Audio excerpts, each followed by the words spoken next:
So here's how to get free items on Temu. It's actually quite easy to do, so make sure you watch to the end and don't skip any important steps. For this, first you will need to log into your Temu account.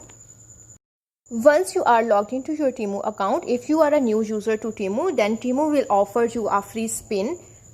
In this free spin, you can simply earn up to $100.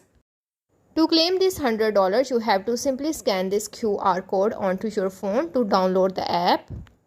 After that, you will be able to use this coupon to make item purchases on Temu. Another great way to get free items on Temu is you have to simply search the free gifts on the Temu search bar. On Temu PC, you will not be able to claim free gifts. You have to log into your mobile app and then you can search free gifts and then you can earn free gifts on Temu mobile app. So if you want to claim free gifts on Temu, you have to use your mobile app. As you can see, when I type in the free gifts and hit on the search bar, it will show me this error. So this is how to get free gifts on Temu.